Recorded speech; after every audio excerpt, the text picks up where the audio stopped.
All right, ladies and gentlemen, welcome back to the channel. Today, we're going to be talking about the Houston Texans. Now, although they did lose 24-21 yesterday against the Jacksonville Jaguars, CJ Stroud continues to impress me. Now, I know he made a couple of mistakes specifically in that last drive, and by mistakes, I just mean you can't be taking sacks. You definitely can't take two of them. Just throw that ball on the ground there. We could sit here and play hypothetical. Oh, if, their starting kicker wasn't injured, if he didn't take these sacks, we could sit here and play what if referees, zebras, whatever. We could play that all day long.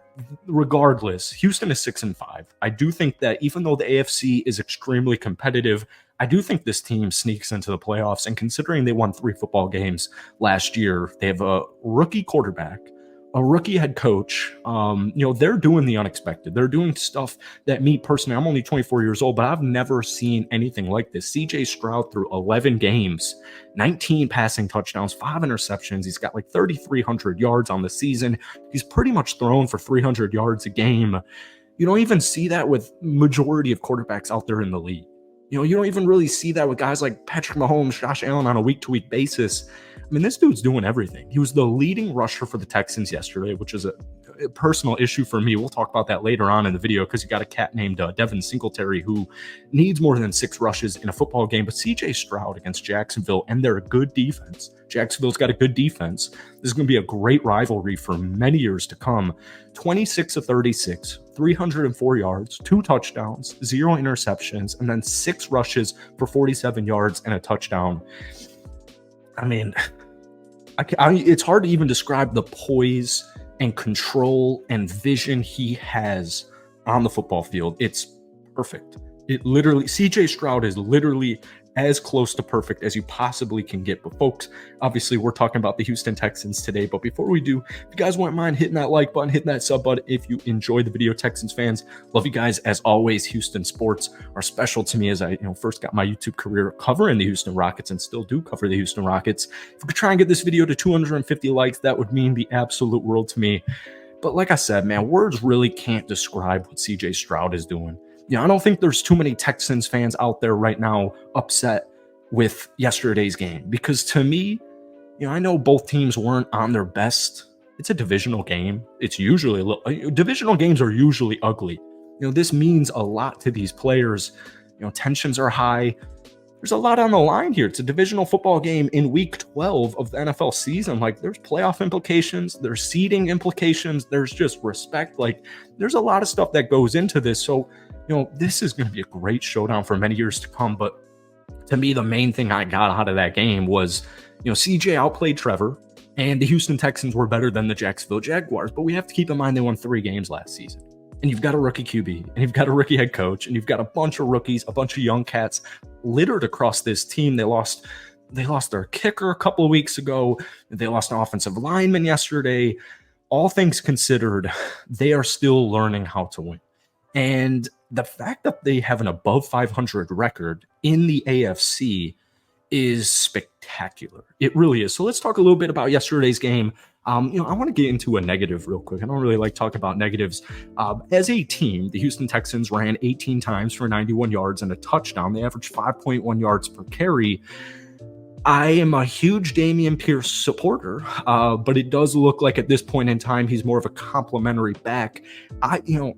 Maybe if your QB is Jalen Hurts, maybe if your QB is Justin Fields, I would be okay if your leading rusher is your quarterback, but Jalen Hurts nor Justin Fields is the starting quarterback. I know CJ Stroud can run. I know he can extend plays, but Devin Singletary just had back-to-back phenomenal weeks, and he only saw 6 rushes.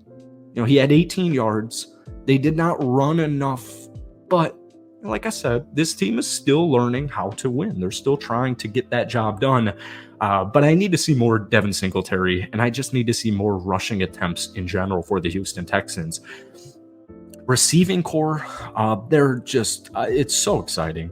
Nico Collins, we talked a lot about Nico Collins on this channel before the season started. I was thinking, I thought he was going to implement himself as a wide receiver 1 in the National Football League, and he's doing pretty much that. 50 catches, 800 yards, and 5 touchdowns. However, yesterday he had 7 catches for 104 yards and a touchdown.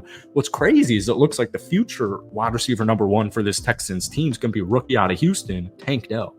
709 yards, 7 touchdowns. He hasn't played every single game this season. Yesterday, 5 catches, 50 yards, and a touchdown.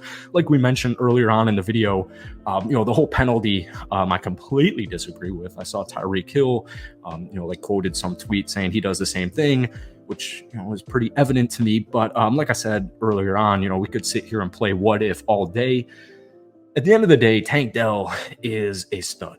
And to me, Nico Collins is also a stud. But we also saw Xavier Hutchinson with a huge 34-yard catch. Robert Woods is amazing wide receiver 3 on this team. 2 catches for 40 yards yesterday. Not too much Dalton Schultz, just 1 catch for 2 yards. Would like to see him kind of get back on track. He had that streak like earlier on in the season, 3 straight games with a receiving touchdown. Would like to see the tight end get a little bit more involved. But at the same time, like I said earlier on, I don't think both teams were playing to the best of their ability, which makes sense because it's a 17-game season. But Houston sitting here, I think now, with a win yesterday, they would have had a 68% chance to make the playoffs. With a loss, it was 32. But, at the same time, Buffalo lost, and I don't really feel too great about them. Joe Burrow is no longer, he's injured. He's not the starting quarterback for the Cincinnati Bengals. So I do think Houston gets into the playoffs. You've got a really red hot Denver Broncos team next week. However, after that week, I love the Houston Texans remaining roster. I think they are going to win 10 games this season. You go on the road, you play the New York Jets, you follow that up on the road against the Tennessee Titans, then you come home for 2 games against the Deshaun Watson-less Cleveland Browns, play Tennessee again, and then you finish the road, which, Indianapolis is 6-5. So week 18 on the road in Indy, the winner of that game might get into the playoffs, which is crazy because I don't think a lot of Texans fans or Colts fans thought that the week 18 matchup would be for a wild card playoff appearance. So what we are seeing right now, or what I'm seeing right now, is unprecedented. CJ Stroud is that good.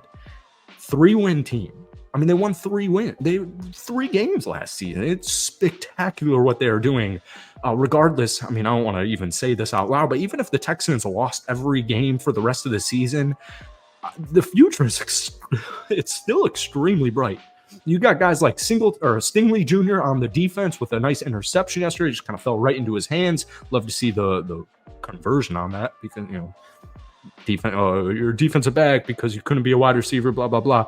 Will Anderson Jr., no sacks for the Houston Texans yesterday, but this was a bottom of the barrel defense last season. I like their youth, I like their versatility, and I like their physicality. And DeMeco Ryans has made a lot of quarterbacks, a lot of really good quarterbacks in this league look like pretty much average QBs. So, no, the Houston Texans aren't a perfect team, obviously. But yeah, man, that future is extremely bright. And even though they lost yesterday, which would have been a huge win, I still love the last third of their schedule. So I think this team finishes at probably 10-7 and gets into the playoffs. Let me know what you guys are thinking. As always, hit that like button, hit that sub button for daily NFL content. But yeah, let me know your thoughts on yesterday's game for the Houston Texans down below.